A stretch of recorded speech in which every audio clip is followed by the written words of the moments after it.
Make sure I sit up good where y'all can see a player. What's happening? Happy Friday. Happy Friday. Happy Friday. I hope y'all tuning in to a happy Friday. I hope you're having a good time, a blessed time. What's going on, y'all? It's your host with Most the Real Taylor Nicole. We back at it again with another video for y'all. I hope y'all having a wonderful Friday. Before we jump into the episode, I want to get you guys caught up on speed. As you all know, today is Friday, and we're doing Podcast Fridays, of course. But Monday, if you didn't see it, there is an episode called Let's Talk Black History, where I'm talking about Black history. Now, to clear up any confusion, what I'm doing is I'm picking a subject in history that I want to talk about, whether it takes me a full month to talk about it or whether it takes me 2 months. But I will talk about that subject until I complete it or until I get to a point where I feel like I've given enough information. So this month's episodes are going to be about Central Park 5. They're told in about a 12-minute span. So if you want to see the full episode, you'll have to go to Patreon to see the full episode. If not, you'll have to wait till the end of the month to be able to get all 4 parts. But if you want to see the entire 12-minute or 10-minute episode or whatever it is, you'll need to go to Patreon, which is www.patreon.com/Movies With Tay. Once again, that's patreon.com/Movies With Tay. And you can see it, the entire thing. You do got to pay for it, but you can see the entire thing versus waiting month after month. It's also going to be the same case with the mini-series. So with the mini-series, if you pay for the Patreon, depending on which level you're on, you'll probably get to see the entire mini-series instead of waiting week after week like everyone else. Now, the only downside is you'll be stuck waiting for the season 2 project, but you'll still get access to the full episode before everybody else if you're a Patreon member. So without further ado, I've given you guys some backstory, and you'll be able to see the get the Patreon link in my bio, or it's not my bio, or even in my my description. If you look in the description link, you'll find the link. I'm sorry. If you look in the description, you'll find the link for my Patreon. Is this covering my eyes too much? It probably is. So I'm trying out a new recording style. I'm still debating on a new camera. As you guys may know, I record these on my iPhone 14. I am contemplating on buying an actual camera and a tripod and some new lights to create these projects for you guys. But for everyone who wants to watch on all my social medias that for the Let's Talk Black History episode and the mini-series Wednesday, you can catch that on YouTube, Instagram, Facebook, Threads, and TikTok. If you have any of those apps, you can catch it on there week after week until the series are complete. But if you want to watch it in full, once again, go to my Patreon and you can watch it in full versus having to wait. Now, without further ado, let's get into it, guys. Let's get into what you came here for on a Friday, which is good old movie talk. Yeah? Let's get into it. So today we're dealing with episode 33. The name of this movie is Black and Blue. The runtime for this movie is about an hour and 49 minutes. The original air date for this movie was 9/20 of 2019. So that's September 20th of 2019. The release date on certain platforms was October 25th of 2019 in the United States. The director for this is Dion Taylor. The writer is Peter A. Darling. You can watch this film on Stars, YouTube TV, Hulu, Sling TV, Amazon Prime Video, Philo, Google Play Movies and TV, Apple TV, and Fandango at home. Once again, you can watch this on Stars, YouTube TV, Hulu, Sling TV, Amazon Prime Video, Philo, Google Play Movies and TV, and Apple TV, and Fandango at home. So, as we like to get into it, there was a lot of people in this film, in which I will, occasionally bring up the names as we go through it. But the four that I wanted to mention are, to me, the four that meant the most to the movie. Everyone played their roles and did a great job, of course. So the four main people I want to mention off the bat is Miss Naomi Harris, who played Alicia West, Frankie Grillo, who played Terry Malone, Tyrese Gibson, who played Milo, aka Mouse, and Mike Coulter, who played Darius, which you all may know Mr. Mike from several other films, Mr. Tyrese, Mr. Gibson, whatever you want to call him, from several other films, Frank from several other TV shows and films, and Miss Harris from other films and stuff. If you look at them, see the pictures, you're probably gonna be like, oh, I know that person, because you do. But of course, like I always like to do before we move into the next segment, is I like to always thank you guys for tuning in with me week after week. Like I said, I'm going to keep cranking out new ideas and content for you guys right now. And the point I'm in my career with YouTube is to bring you guys podcasts and mini-series and Black History conversation. That's where I'm at right now until I, like I said, either until I can develop some new content to bring you guys. But right now, I think these three things are what I'm going to focus on for you guys. And hopefully you guys are rocking with me, and hopefully we continue to grow and bring more people into the family, because that's what we're out here. We're a family. Don't be afraid to respond or put comments in the comment section. I'm going to respond. I'm going to respond. Okay. Now, let's move into the next segment. As a quick little, and I haven't done this in a long time, but the little caption they read on the movie was, a rookie policewoman in New Orleans inadvertently captures the shooting death of a young drug dealer on her body cam. After realizing the murder was committed by corrupt cops, she teams up with the only person from the community who's willing to help her. Now she finds herself on the run from both the vengeful criminals and the lawmen who just desperately want to destroy the incriminating footage.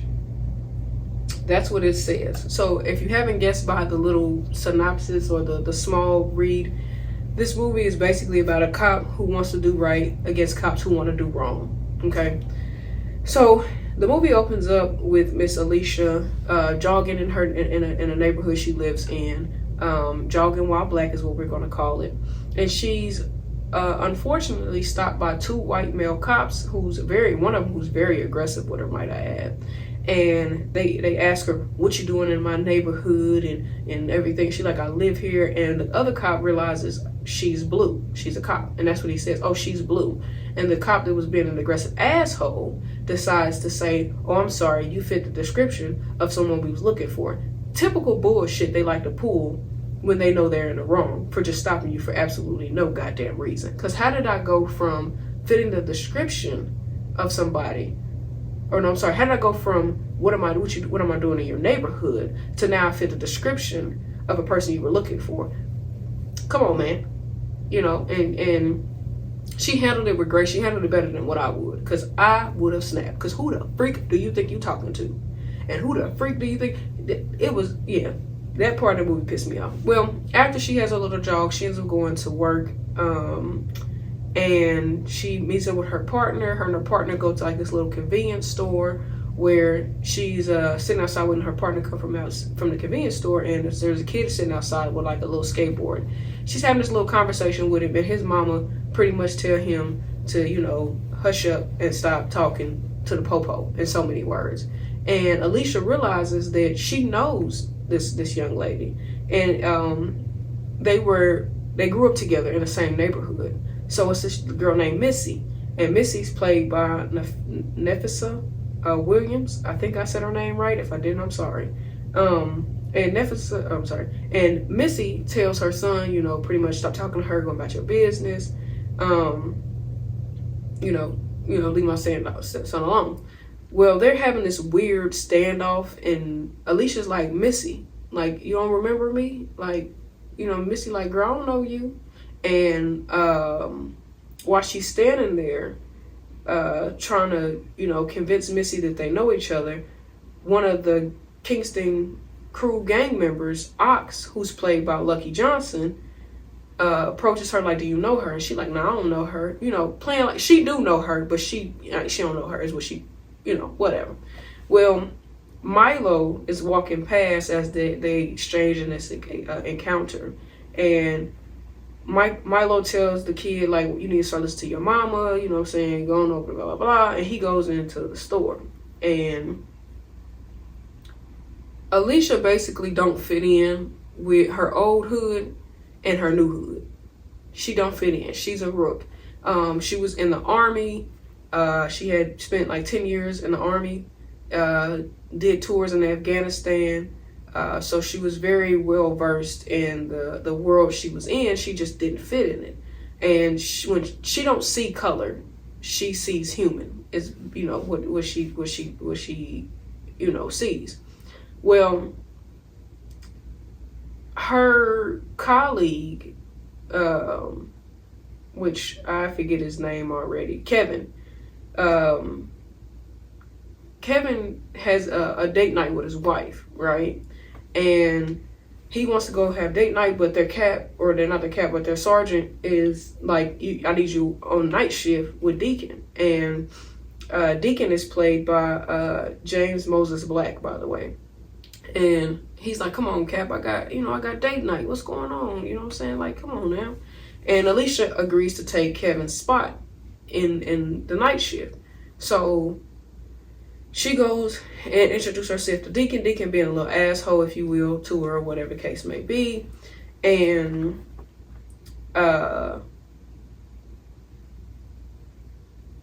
remember I told you guys earlier, she ran into Missy, Ox, and a bunch of the Kingston crew people, right? Because that's who Kevin tells her that they are, that they're the Kingston crew, they're dangerous crew, dangerous gang, be careful, right? Well, when she was with Deacon on the night shift, they get a call, they get a dispatch notice on the radio, but they also see a group of people, you know, wrestling and fighting and whatever the case may be. Alicia goes over and, you know, try to defuse the situation, and she's talking to one of the young men, and she's got him picked up against the wall. She's telling him to calm down, tell him what happened, and, you know, explain to him, tell me why y'all throwing punches, why y'all fighting, what's going on.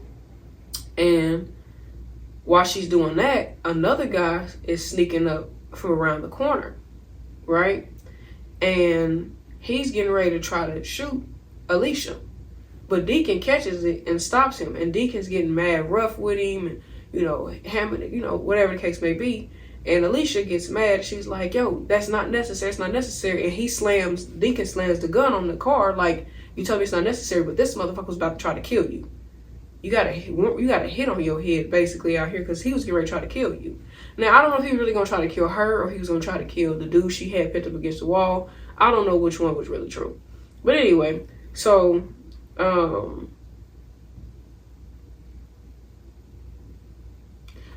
Deacon and Alicia go have like dinner, I guess you could say, or a snack or whatever the hell they call themselves doing. When he gets a call on his cell phone that he needs to go meet somewhere, and Alicia's questioning what's going on, because she's like, that was on your cell phone, that wasn't like over the radio, that wasn't, you know what I'm saying? She's thinking like, this don't seem work related. Well, they leave, they go to some abandoned warehouse looking building, and Deacon tells her to stay in the car and don't come out. Well, while she's sitting in the car, some jackass tries to steal a car that's parked in front of them. They're in their police car, and then there's a nice, I think it's an SS that was sitting in front of them, a gold SS. Some guy tries to steal it. She's like, really, in front of me? You want to try to steal it? Well, she gets out the car, and she, you know, tries to stop the thief, but he takes off running, and while she goes over towards the car, she hears gunshots where Deacon had just went to. So she goes and tries to go investigate. When she goes to investigate, she goes up the stairs, and she catches Malone talking to what's his name? Zero. That's what she went up there and called. She went up there. Sorry guys, I keep getting a text message. Anyway, but no, she catches Malone talking to Zero, who was played by John Charles II, and she overhears a conversation, and you know, Zero's telling Malone like, you know what I'm saying, nobody gotta know what happened here today. It's cool. We good. And pretty much like we can sweep it under the rug, bro. We ain't got to even worry about it. And Malone like, yeah, whatever, and pop Zero. So he already killed like 2 or 3 of Zero's buddies, and then he killed Zero next. Well, she catches it on her body cam because she turned it on before she went inside the thing. So her body cam, she, catches it. And Deacon, Malone, and Smitty was played by Canap, or Nap, I don't know how to spell it, Bucap, whatever the boy name is. But that's who Smitty played by. So Smitty, Deacon, and Malone turn around and they see her standing there. I don't know why she stayed. She should have just left. But she's standing there, and Malone's trying to talk her down, and, as they're walking towards her, Smitty starts shooting, and he hits her vest, which I don't get why he was shooting her in the vest like that was going to do something. But she falls through the floorboard that she was standing on. The wind get knocked out of her ass. Okay, the wind got knocked out of her motherfucking ass, and she hit that ground, boy. You could tell, and something cut her side open. When she fell, I thought maybe she got hit with a bullet or something, but I think she just got her side cut open because she was bleeding. And Malone like, why the hell would you shoot her? He was like, her body cam was on, and he's like, so you shoot her? Like, what did you shoot her for? We could have, told her a lie or something. Basically, like, you shot her, made this whole thing worse. And Smitty goes down there to try to go get her, but she's gone. She's hiding. Well, now they're hunting for her. She tries to call dispatch, tell dispatch, it's something code number she gave. And Malone interrupts, and he's like, it's a such and such. Rookie just got scared and called in the wrong code, right? She like, oh, hell no, dispatcher, listen to him, he lying. So now she's all by herself. Dispatch ain't gonna believe her. So now, her partner, well, I'll get to that in a second. So now she's on the run from them.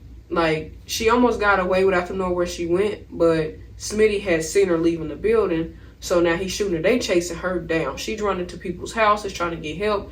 Ain't nobody trying to help her because she the police. Even though she's sitting here screaming, they're trying to kill me. They're trying to kill me. Cops are trying to kill me. They ain't giving a damn.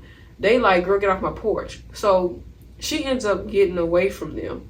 But she does so by hiding behind like a car. She sees another patrol unit goes by, and she tries to stop them and tell them she needs help. She overhears the cop in the front seat tell Malone, we got her, and blah, blah, blah. And she hears it. She still has a radio on. So that was dumb because she still has a radio on. So she knows that they looking for her now. So now she runs again, and she's running. She ends up running to the store that Milo works at.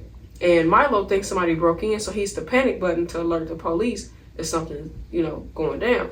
Turns out it's just her hiding in the store. So she explains to him what's going on, and and he like, girl, I want no parts of this shit. Get out of my store. I want no parts of this. Well, while they're talking, the police show up, and she's like, what the hell? He's like, I called them before I knew it was you because I thought somebody broke in. So he lets the police in. This racist asshole of a cop, whose name I don't remember because I didn't think to look that deep into it, but he decides to slam Milo and get all rough with him, even though he's sitting here saying, I'm the one who called you. He's still being rough with Milo. The other cop goes and checks his record, sees he's clean, tells him he's good. Milo in there crying. And I said it's befitting for Tyrese to play a role that has him crying, because he be crying. But that's neither here nor there. But they leave him alone. Milo goes back to Alicia. They exchange words. She's like, I just need to call my partner, and I need to be able to heal my wound. He's like, you need to go to the hospital. She's like, give me something, like some glue, something, and I'll fix it. Which she did just that. And she tells him she learned that in the army, or in the military, if you would. He, finds out that that's where she was going. So basically, Milo, Missy, and Alicia all grew up together. But she left for 10 years to go be in the army. So they never knew where she went. They just knew she left. She never said where she went. She never told them why she went. She just disappeared. And we find out that Alicia's mother had died, because in the beginning Alicia went to go see her mama's grave, and Milo, he like I said, he told her he didn't want no parts of it, but he gives her a jacket to try to cover her identity, you know, so she can kind of blend in or what have you. And then she also calls her partner Kevin, who was played by Reed Scott. Anyway, so she calls Kev and tells Kev she needs some help. So she tells Kev she'll meet him, and she ends up meeting up with Kev. Her and Kev start to talking, and Kev asks her what she gonna do with the footage that she got. And she's like, I'm gonna turn them in. You know, I'm gonna turn them in to the feds. I'm gonna get them, you know, whatever. And Kevin's dumbass says, okay, you don't need to get IA involved, but why not just let Cap deal with Malone and Smitty? And as soon as he said that, she like, bitch, I never said it was Malone and Smitty, so how do you know? Now, the crazy thing is he didn't mention Deacon, so I'm assuming he didn't know Deacon was in on it. But she like, I never said them. What are you talking about? He like, yeah, you did. She's like, no, I didn't. So now she realized, like, oh, bro, you up to no good. So they get to tussling in the car, right? And the police realize that they tussling, right? So I can't remember if she shot at them first or they shot at her. That's the only thing I don't remember. But she, like I said, she finally gets to fight back. She rams Kev's truck into the front of their car.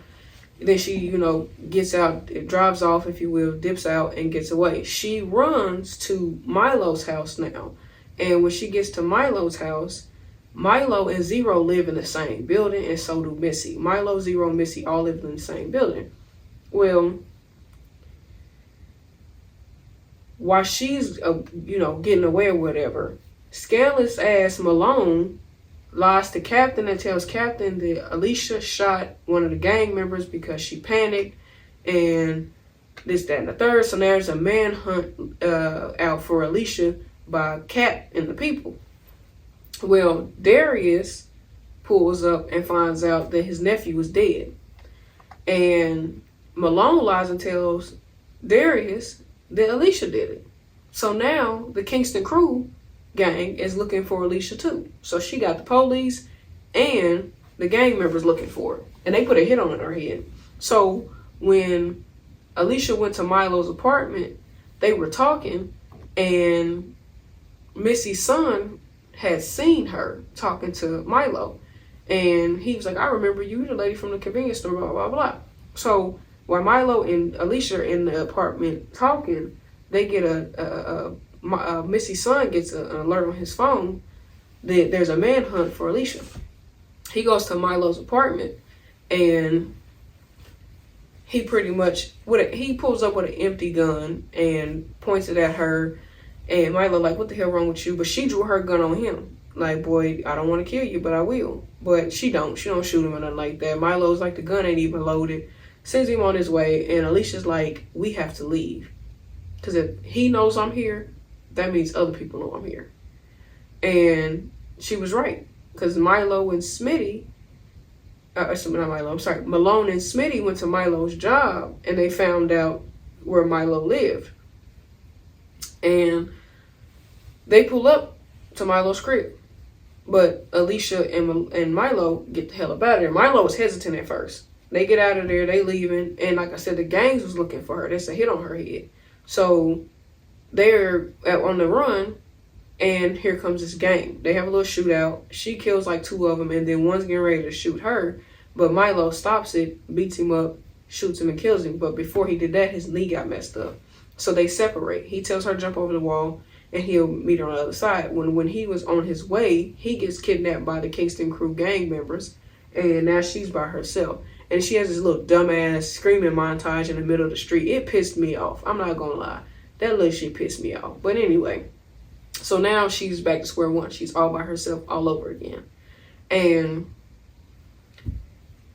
now she has to figure out what to do next. So what's the best thing to do? You know who has Milo, so now you got to play back your memory of what is supposed to be going down. So she remembered Kevin saying that they don't go to those abandoned buildings anymore, abandoned apartment buildings, because they're flooded with the Kingston crew, and they only go over there if it's a man in blue down over there. Other than that, they don't go. So she remembered that, and she went and hid her body cam after doing a recording. She hides her body cam in this little thing, and she surrenders herself to the crew. She gets up there. Darius tore her ass up. He tore her ass up. Now, the only reason I knew she was there is because in the beginning of the movie, it was this black dude riding on a bicycle alongside their patrol unit that was mugging her. The same dude seen her walk into the headquarters, if you will, and took a picture and sent it. So Ox like, Darius, she here. And he's like, this bitch crazy as hell. So, like I said, they get her upstairs. Darius is roughing up a little bit, and she tells them, like, I did not do it, but my body cam footage will show you that Malone's framing me. I didn't do it. So they retrieve her body cam, and her and Missy having this conversation, And I'm not sure if Missy and Milo were really blood siblings or not, because it really didn't clarify that, but they was up there whooping Milo's ass before Missy got there. Darius up there whooping Milo's ass. Well, they finally get the body cam. His nephew Tez is smart. He's a geek. He's really smart. He's techie.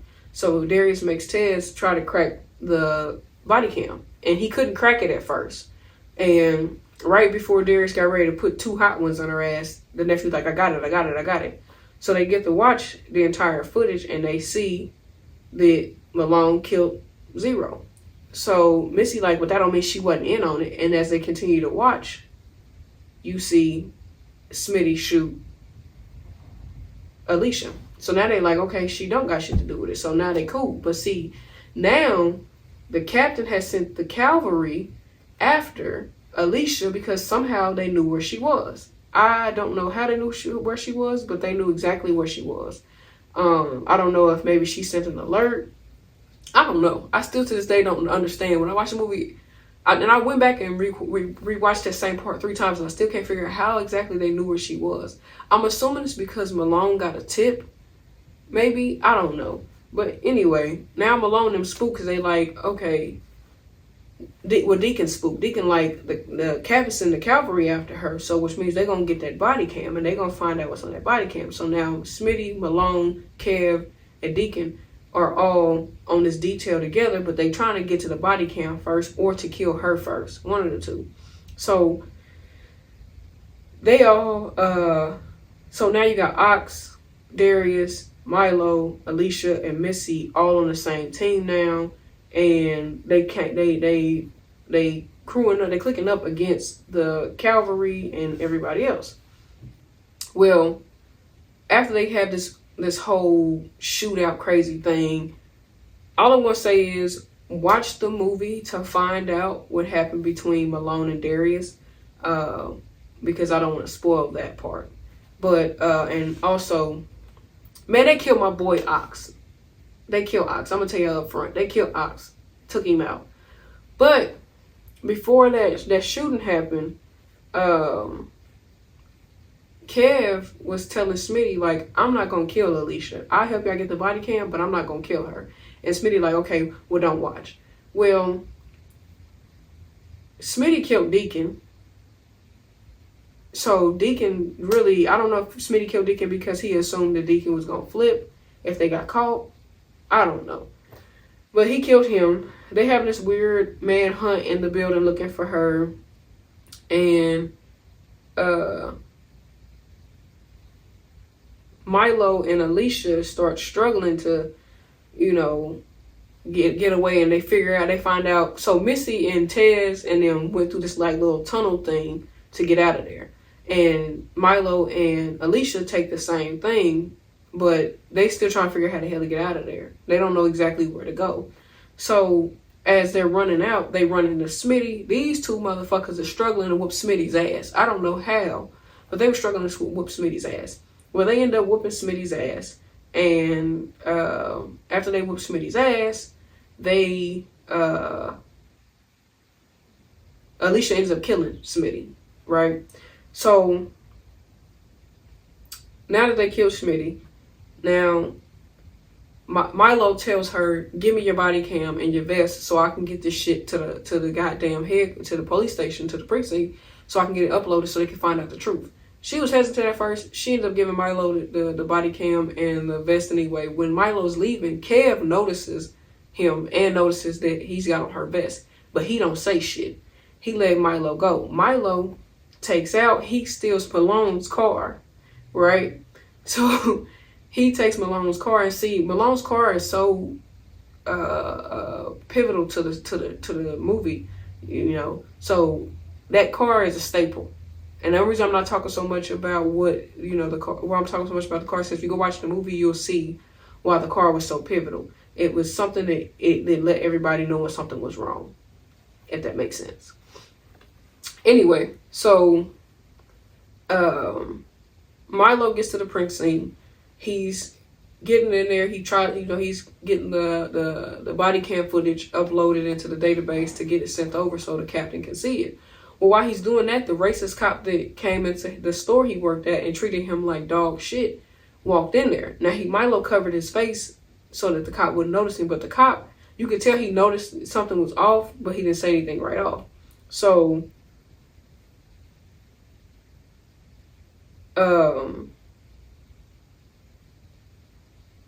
while Milo's in there doing that, West, or Alicia, she's still fighting for her motherfucking life. She running like a motherfucker from Malone, because she don't got no gun.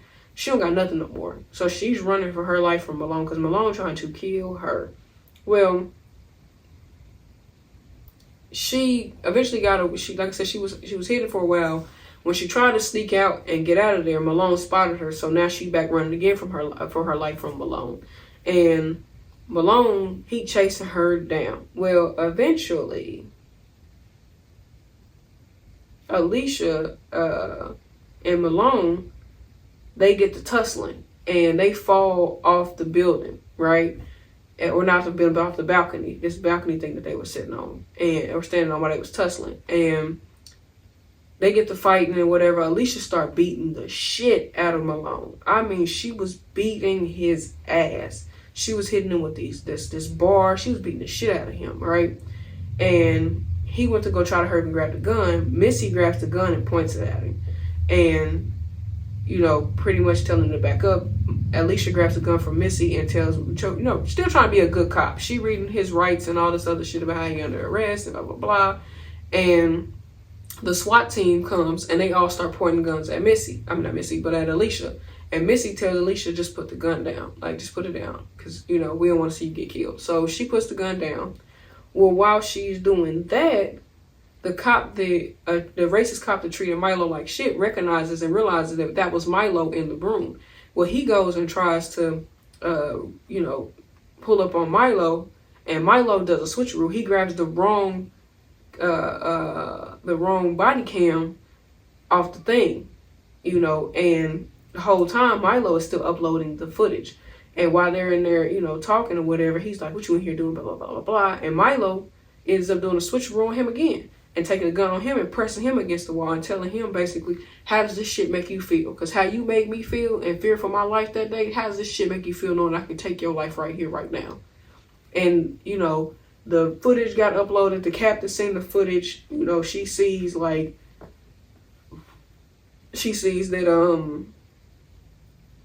that Malone and Smitty and Deacon, they Deacon do wrongs.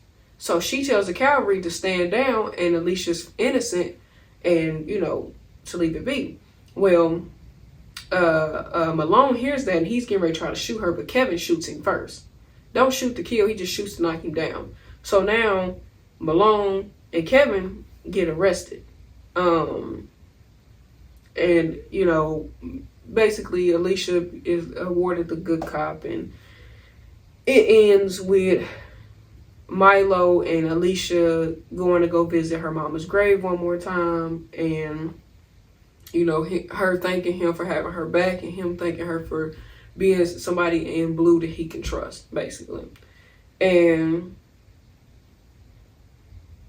that's pretty much how it ends. It's pretty much how it ends. Milo got his revenge on the asshole racist cop, and Alicia got her revenge on dirty undercover cops. Because they was narcs. So Milo, Smitty were narc cops. That's why Alicia was confused why Deacon was meeting up with narcotic cops, because, and why they were hanging around him like so tough, because they were narcs, you know.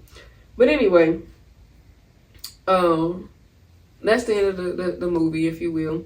So for my notes section, just a few little notes for y'all today, not too many. I want to know, like I mentioned to you earlier, how can someone say that I fit the description of a person you were looking for, but just earlier I was the person, I was what you doing in my neighborhood person? You know, like, I'm still trying to figure that out. That still blows my mind that he had the balls to say that to her.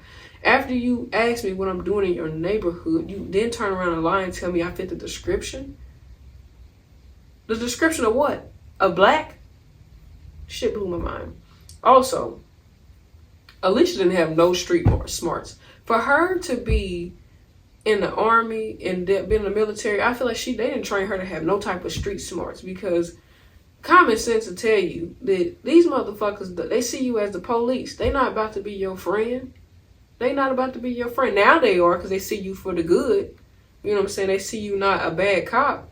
But in the beginning, they don't see you that way. And then your childhood friend that you just disappeared on for 10 years, and then you want to pop back up in her life. You don't even know she had a kid or none of that. You know what I'm saying? You just disappeared on them. Didn't say where you were going. Then when you pop back up, you're a cop. You think that, and she's rolling with a crew. And you try to make her feel guilty for running with a crew, but the life she had to choose versus the life you had to choose. Now, Alicia did tell her, girl, you could have came with me. I asked you to come with me. So never mind, take that back. Missy did know where Alicia went. Milo didn't know. So never mind. Now I see why Alicia felt the way she felt, because she did ask her to come with her. Never mind, y'all. Scratch what I said. I'm wrong. But even still, no, I'm not wrong. Because even still, you still shouldn't expect Missy to be your friend. Because when you came back from the army, she didn't expect you to be no damn cop. So never mind, I'm still right. But anyway, once again, that middle of the street scene pissed me off, because why are you standing in the middle of the street screaming like people ain't looking for your motherfucking ass? You sit in the middle of the street screaming like a goddamn fool because they done kidnapped Milo. Because you dragged them into your bullshit. This was your fault. And you in the middle of the street screaming like a goddamn fool. Girl, I want to know if them damn tubs in the movie really be that damn nasty and dirty, or is that just like paint? Because if that's not paint and it's really dirty, like they finding real dirty old shit, I can't do it. I wouldn't be able to do it. Nope. So I hope that's paint and that ain't real dirt, cause I want to know how Milo was able to pass all them cops before one even recognized that he wasn't really a cop. Like, y'all got that many black people working there that y'all can't tell that, like, we're not even gonna say that many black people. Y'all got a whole lot of black people working there. Y'all telling me y'all can't tell that Milo was not a cop? First of all, his badge said West. Nobody picked up on that. Like, seriously? Nobody realized Milo wasn't really a cop. And then, one thing a good credit I will give to this, is Alicia did stay true to who she was throughout the entire movie. Yes, she was a cop, but yes, she seen people for people. And she wasn't one of those, like, oh, I'm a cop, so I'm gonna treat you like shit. Like, she really, and she stayed true to who she was. She was really hurt to see that people couldn't treat her like a human just because she was a cop. But at the same time, which is why I say she didn't have no street smarts, because common sense will tell you you're a cop. That's why they're not gonna treat you the same. Doesn't mean you have to feed into their bullshit. Just don't get offended because they're not treating you the same. Look at the bad rep that cops get. I do appreciate Darius for being a real one and standing on street code by not harming Alicia when she provided him proof that she did not kill his nephew, and accepting the fact that she really was being framed. That was dope, because some people are not a man of their word, and they would have still popped her because they couldn't get to Malone. But that's just a little bit of my notes for you guys. This was a good movie. It just has some unrealistic moments in it for me, you know, like the moment with the kid, like the kid and the mom, like Missy acting like she don't know her. Like, to me, that was so unrealistic. You did know her. Why'd you have to act like you didn't know her because she was a popo? I'd have been like, yeah, I knew. You know what I'm saying? You could have been like, yeah, I knew this fraud bitch before she became police. Something. But to act like you didn't know her was unrealistic to me. Especially considering Milo didn't act like he didn't know her. But there were a lot of reality and real moments in this movie that I feel like this realistic to the cop world. What else? This movie definitely taught some valuable lessons, you know, such as, you know, understanding that it takes you to make a difference for people to see a difference, if that makes sense. You know, it took Alicia to make a difference in her neighborhood for people to see her as Alicia the person, not Alicia the cop. You know what I'm saying? So there was that. Some of the things I did that I also want to give credit to is how the movie showed how the lengths a corrupted cop will go to silence someone else to keep their corruption going. So I did like that realistic part. For that, I will give this movie a 9 out of 10. Originally it was going to be an 8 out of 10, but I had to give it a 9 out of 10 because everybody was on point with their acting. Like I said, I gave it a 9 out of 10 for a couple of reasons. That screaming in the middle of the street scene was very unnecessary, wasn't called for. The kid walking in with a 9-loaded gun and pointing at Alicia was very uncalled for. If anything, he could have just came in there and started punching on Alicia or something. But I mean, I get it's supposed to be like the street hood idea, but I really didn't like the idea, considering that that's not the kind of kid he was. Like, he didn't give off that kind of vibe at all. He didn't give off this street kid or nothing like that. So for him to go pull out a gun on Alicia was very unnecessary to me as well. Still, like I said, still was a good movie. The movie, like I said, was good between the realistic and non-realistic things that might have happened. Another reason why I gave it a 9 out of 10 is because the scene between Malone and Darius was very unrealistic to me. I'm sorry. It was unrealistic to me. If you go watch the movie, you'll see what I mean by that scene was very unrealistic to me. But that's about it for today, guys. Thank you for viewing. Thank you guys for tuning in with your girl week after week. Like I said, make sure you're catching those Let's Talk Black History episodes every Monday. And come on the 12th of this month, I will be dropping the trailer for Anguished. On the 19th of this month, the first episode will drop. But if you want to see the entire series, you'll need to join my Patreon and become a VIP member to receive that. Okay. Once again, thank you guys for tuning in with your host with the most, the real Taylor Nicole. And we out. Oh yeah. Argue with your mama. Peace out, y'all.